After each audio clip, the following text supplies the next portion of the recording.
1898년 대영 제국은 동아프리카의 케냐 차보강을 가로지르는 케냐와 우간다를 잇는 철도 건설을 시작했습니다. 건설 책임자로는 아일랜드계 군인인 존 헨리 패터슨 대령이 부임했습니다. 패터슨 대령이 도착했을 때 수많은 인도인과 아프리카인 노동자들이 강변에 임시 캠프를 차리고 있었습니다. 강을 건널 교량을 건설해야 했지만 곧 그들의 일은 공포로 물들기 시작했고 9개월간 철도 건설을 마비시켰으며 차보 강변에 설치된 캠프는 지옥으로 변했습니다. 노동자들은 135명의 사람을 잡아먹은 이들을 단순한 사자가 아닌 인간의 지능을 가진 악마의 화신이라 믿었습니다. 1898년 3월, 정체를 알 수 없는 두 마리의 거대한 수컷 사자가 나타났습니다. 이 사자들은 일반적인 맹수처럼 가축을 노리지 않았습니다. 대신 밤이 되면 은밀하게 캠프에 잠입해 잠자고 있는 노동자들을 텐트 밖으로 끌어내거나 텐트 안에서 공격했습니다.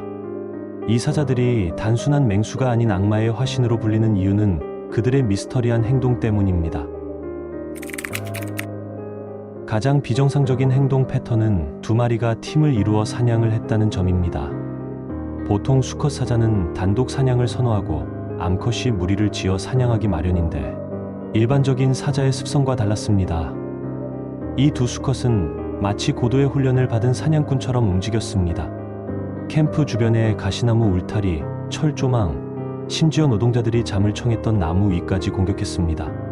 한 마리가 주의를 끄는 동안 다른 한 마리는 후방을 기습하거나 장애물을 넘는 등 서로 협력하면서 일반 사자의 영역을 벗어난 조직적인 전술을 구사했습니다. 사냥이 끝난 후 현장에 남겨두지 않고 노동자들의 시신을 질질 끌고 가 숲속 깊은 곳에서 흔적도 없이 먹어치웠습니다. 차보강 주변은 영양, 얼룩말, 버팔로 등 사자의 먹잇감이 풍부했습니다. 하지만 이 사자들은 이들을 외면하고 사람만을 집요하게 노렸습니다. 보통 사자는 인간을 꺼려하거나 주변에 다른 먹이가 없을 때 인간을 공격합니다.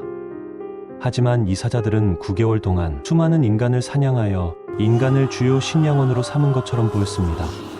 비정상적인 식성 뒤에는 미스터리가 숨어 있습니다. 두 마리 모두 치아와 턱에 문제가 있었다는 분석이 있었습니다. 하지만 이 모든 것을 설명하기에는 그들의 사냥이 너무나도 지능적이었습니다. 마치 텐트 안에서 잠든 무방비 상태의 인간을 가장 쉬운 먹이로 생각한 것처럼 말입니다. 두 마리의 식인 사자 모두 갈기가 없는 수컷이었다는 점도 당시 사람들에게 큰 공포를 주었습니다. 수컷 사자의 갈기는 위협과 보호의 상징입니다. 갈기가 없다는 것은 겉모습만으로는 암컷처럼 보여 정체를 파악하기 어렵게 만들었습니다.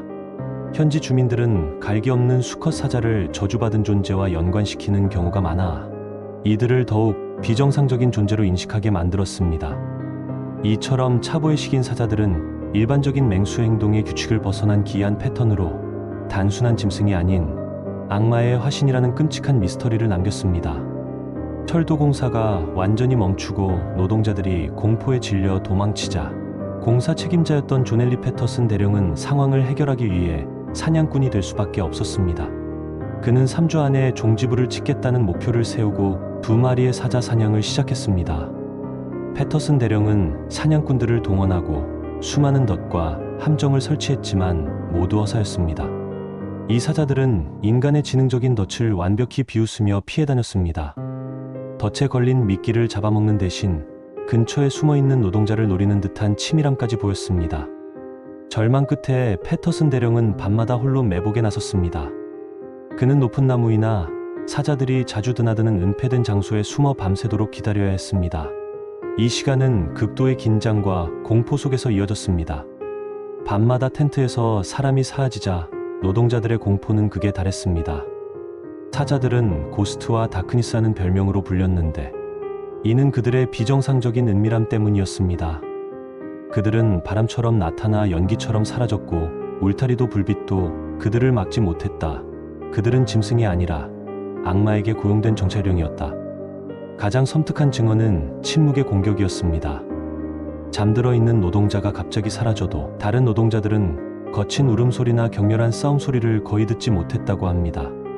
사자들이 사람을 끌고 갈 때까지도 캠프 전체는 잠잠했습니다.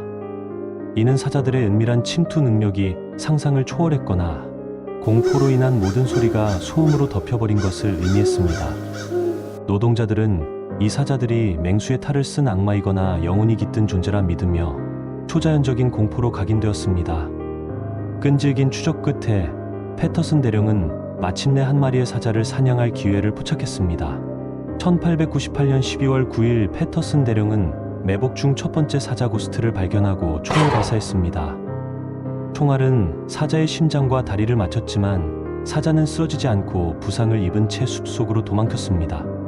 부상당한 사자가 흔적을 남기자 패터슨 대령은 노동자들과 함께 추적을 시작했고 사자는 숲속 깊은 덤불 속에서 시체로 발견되었습니다.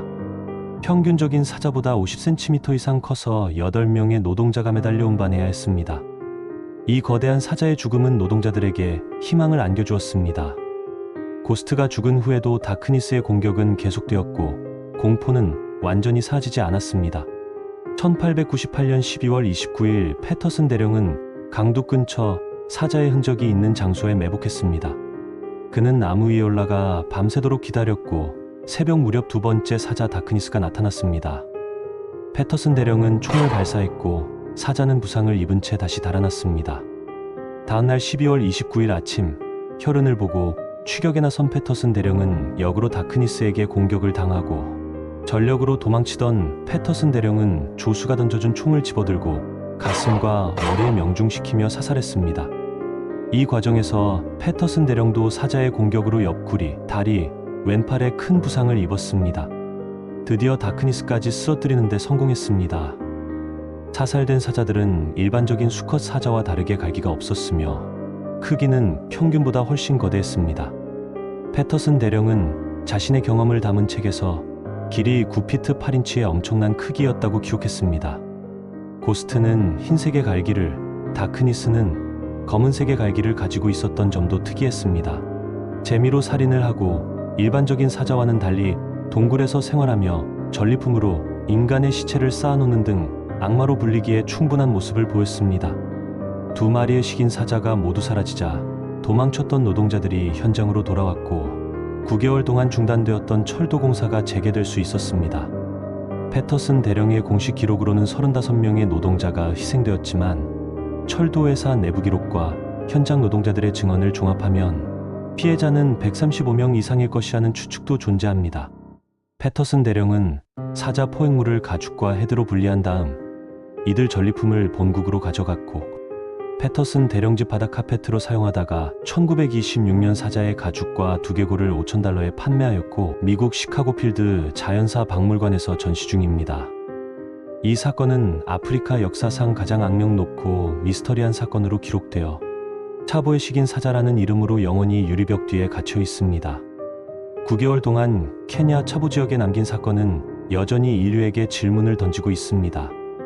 최근 미국 일리노이 대학교 연구팀은 이 두 마리 사자의 유골을 통해 120년이 넘는 미스터리의 결정적인 증거를 제시했습니다. 1990년대 초 사자의 두개골을 조사하던 중 손상된 충치 부분에 수천 개의 털 조각이 압축되어 있다는 사실이 발견되었습니다.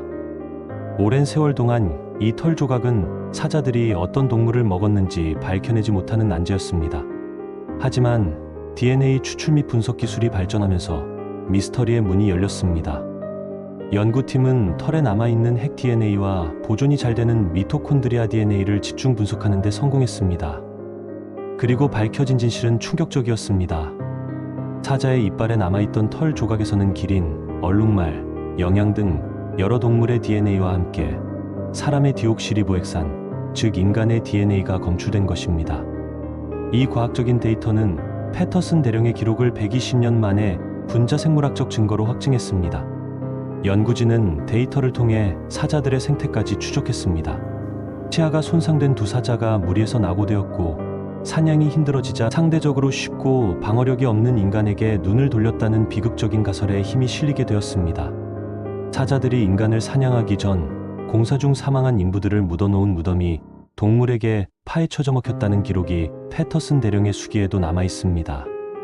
사냥이 불가능했던 이들은 하이에나처럼 시체를 먹는 스캐빈저 존재로 전락했던 것입니다.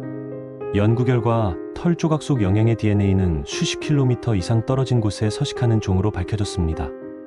이는 사자들이 알려진 것보다 더 먼 거리를 이동하며 필사적인 사냥을 했거나 당시 차보 지역의 생태계가 식민지화의 영향으로 변화하고 있었음을 암시하는 증거이기도 합니다. 또한 철도공사 중 진행된 폭파와 장비들을 이용한 소음은 상당 기간 지속되었습니다. 쇠약해진 사자들에게 극심한 스트레스 과잉은 야생 동물의 이상 행동을 자극했고 결국 인간에 대한 비정상적인 사육 행위를 촉발했을 수 있습니다. 악마의 화신이라 불린 고스트와 다크니스, 이들은 인간의 탐욕이 만들어낸 환경의 역습으로 탄생한 것이었을까요? 몬스터주였습니다.